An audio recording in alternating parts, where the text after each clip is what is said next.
Bismillahirrahmanirrahim. Assalamualaikum warahmatullahi wabarakatuh. Kami dari kelompok 7 yang beranggotakan Rizky Dwi Prasetyo dengan Taufik Hariri. Di sini kami akan menjelaskan makalah kami yang berjudul Pendekatan dalam Perencanaan Pendidikan. Pengertian pendekatan dalam perencanaan pendidikan. Pendekatan adalah merupakan serangkaian asumsi dasar dalam memecahkan berbagai masalah yang saling berkaitan. Pendekatan berfungsi mendeskripsikan hakikat yang akan dilakukan dalam memecahkan masalah yang akan dihadapinya. Pendekatan dapat berwujud pada cara pandang, filsafat, atau kepercayaan yang dipercaya kebenarannya. Sedangkan berbicara tentang perencanaan pendidikan, para ahli banyak memberikan definisi. Di antaranya, yang pertama, Greg,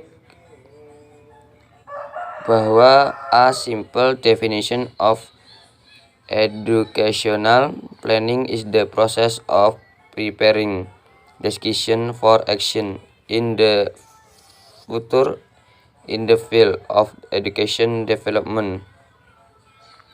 Dengan demikian, menurut Krug, bahwa perencanaan pendidikan adalah proses mempersiapkan kegiatan di masa depan dalam pembangunan pendidikan adalah tugas dari perencanaan pendidikan. Menurut Yusuf Enoh, perencanaan pendidikan adalah suatu usaha melihat ke masa depan dalam hal menemukan kebijaksanaan, prioritas, dan biaya pendidikan dengan mempertimbangkan kenyataan-kenyataan yang ada dalam bidang ekonomi, sosial, dan politik untuk pengembangan potensi sistem pendidikan nasional memenuhi kebutuhan bangsa dan anak didik yang dilayani oleh sistem tersebut. Dapat disimpulkan dari beberapa pendapat tersebut, yaitu suatu proses intelektual yang berkesinambungan dalam menganalisis, merumuskan, dan menimbang, serta memutuskan dengan keputusan yang harus diambil dan mempunyai konsistensi internal yang berhubungan secara sistematis dengan keputusan-keputusan lain dalam rangka mencapai tujuan bersama, yakni tujuan pendidikan nasional. Perencanaan dan manajemen pendidikan diarahkan untuk dapat membantu memenuhi keperluan akan tenaga kerja, perluasan kesempatan pendidikan. Kemudian selanjutnya, metode pendekatan dalam perencanaan pendidikan. Ada banyak metode yang digunakan dalam perencanaan, akan tetapi menyebutkan ada beberapa metode perencanaan pendidikan, antara lain yang biasa dipakai dalam perencanaan pendidikan adalah yang ditemukan oleh August Smith. Yang pertama, metode MEANS. Metode ini digunakan meneliti sumber dan alternatif untuk mencapai tujuan tertentu.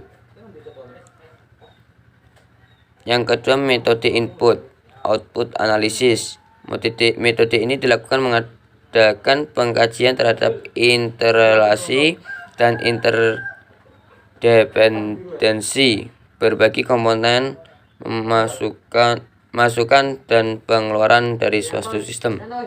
Yang ketiga, metode econometric analysis. Metode ini menggunakan data empirik, teori ekonomi, dan statistika dalam mengukur perubahan dalam kekaitan dan dengan ekonomi.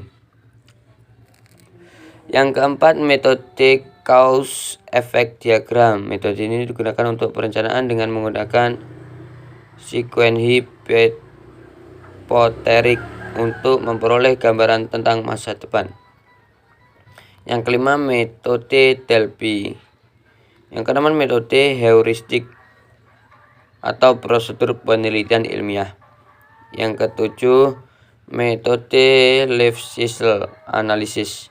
Metode ini digunakan untuk mengalokasikan sumber dengan memperhatikan siklus-siklus kehidupan mengenai produksi, proyek, program, atau aktivitas.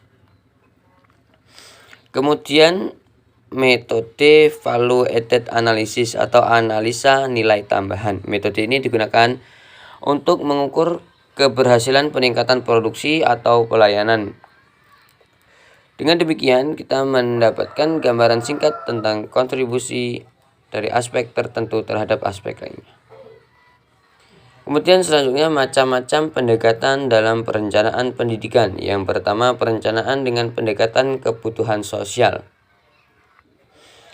Menekankan pada tujuan pendidikan yang mengandung misi pembebasan, yakni pembebasan masyarakat dari kebodohan dan kemiskinan. Misalnya, keperluan akan pendidikan yang memadai, yang implementasinya tertuang dalam bentuk kebijakan wajib belajar, pembebasan biaya pendidikan bagi kelompok masyarakat yang terbatas secara ekonomis. Pendekatan ini misi bagaimana perencanaan dapat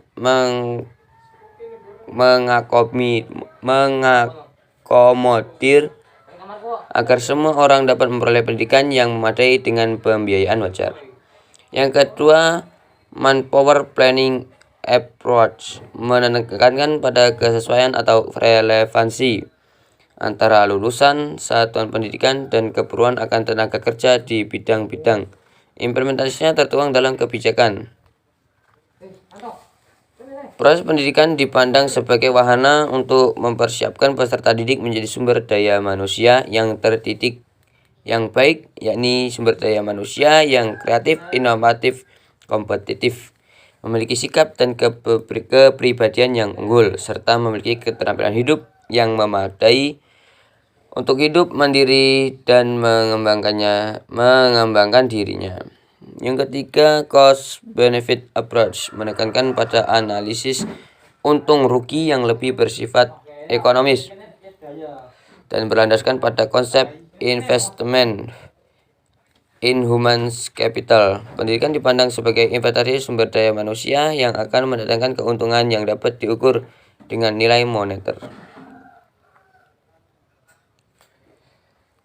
Kemudian yang terakhir, kesimpulan. Sedikit kesimpulan, pendekatan adalah merupakan serangkaian asumsi dasar dalam memecahkan berbagai masalah yang saling berkaitan.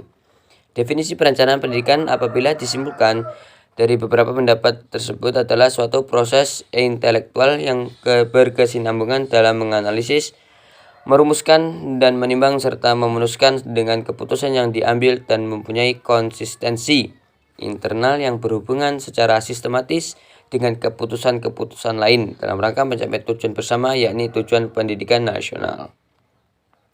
Tujuan pendidikan yang bersifat eksternal tersebut telah melatar belakangi pandangan klasik tentang perencanaan pendidikan, yaitu pendekatan kebutuhan sosial, pendekatan perencanaan ketenagakerjaan, pendekatan untung rugi dalam perencanaan pendidikan.